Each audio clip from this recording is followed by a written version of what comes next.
Hey, what's up, leaders, and welcome to Better in 30, where I'm striving to help you achieve longevity in leadership in less than 30 minutes. I want to do just that. You know how we rock here at Just Lead. We were created to help those of you who have stepped into a leadership role with no manual, no training, and no expectations outside of just lead.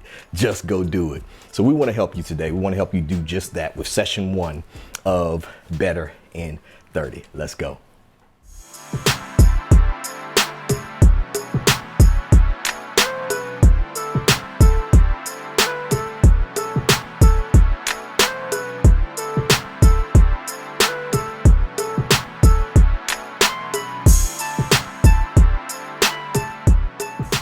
All right, let's get to work, man. Let's get to work. We're going to entitle session 1, So You Really Want to Be a Leader. So you really want to do this. You really want to be a leader. Okay, leadership.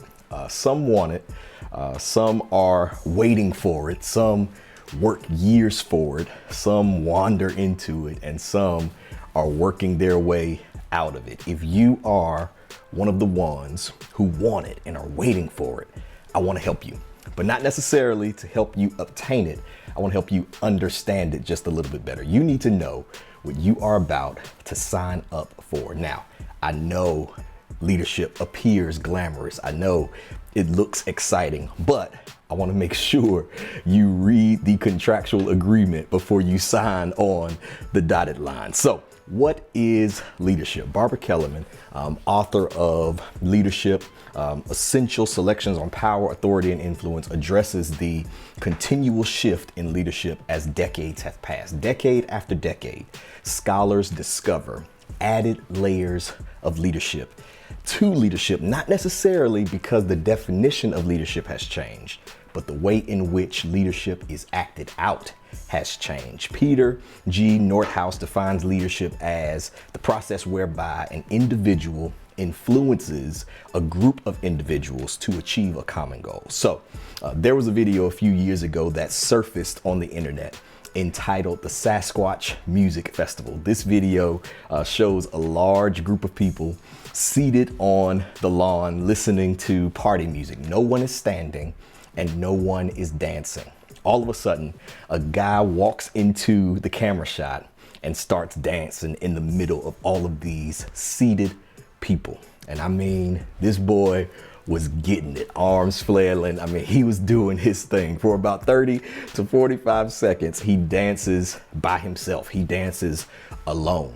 And although 30 to 45 seconds occurs in a moment's time, when you are dancing by yourself, it could feel like an eternity. So after about 45 seconds, another guy decides to join in and dance with them. They dance together for a while. Then another guy comes, then another, then a couple others, and it becomes a rippling effect until there are more people dancing than there are sitting.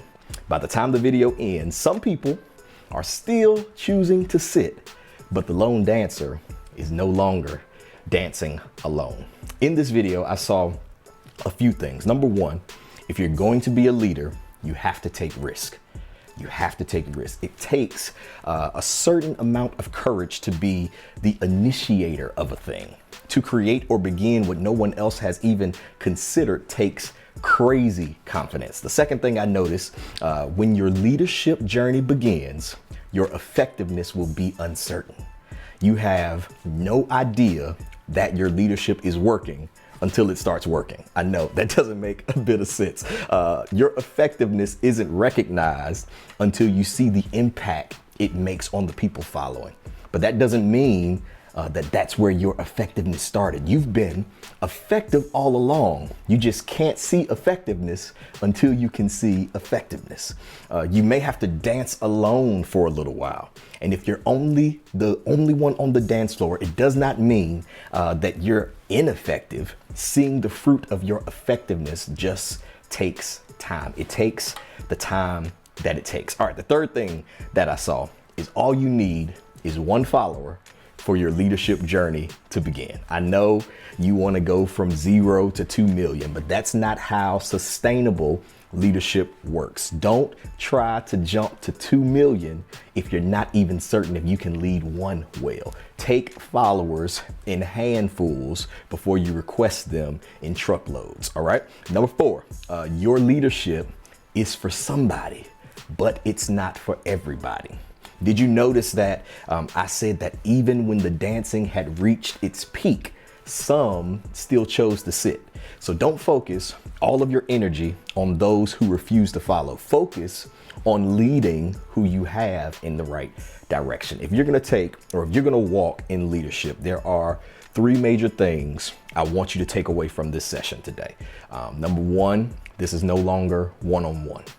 Number 2, embrace the role of a ladder holder. And number 3, don't hold your breath. All right, number 1, this is no longer one-on-one. There are a multitude of players who are incredible at playing alone.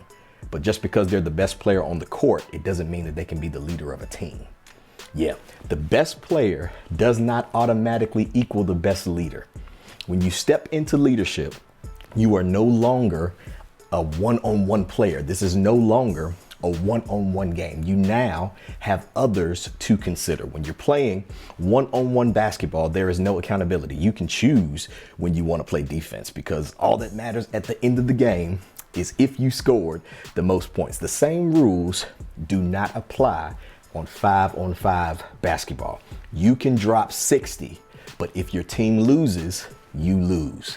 And it doesn't matter what your teammates didn't do.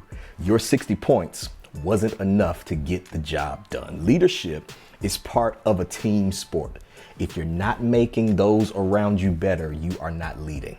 Something you must consider is, are you a leader or are you just an incredible player? Either answer is fine, as long as you know that's your answer. There's nothing worse than having someone who is not a leader leading. They don't want to talk to people. They don't want to check in on people. They don't want to have tough conversations. They isolate themselves. They don't communicate the plays. All they do is check their stats. When someone who is not a leader is leading, you'll begin to see frustration fester.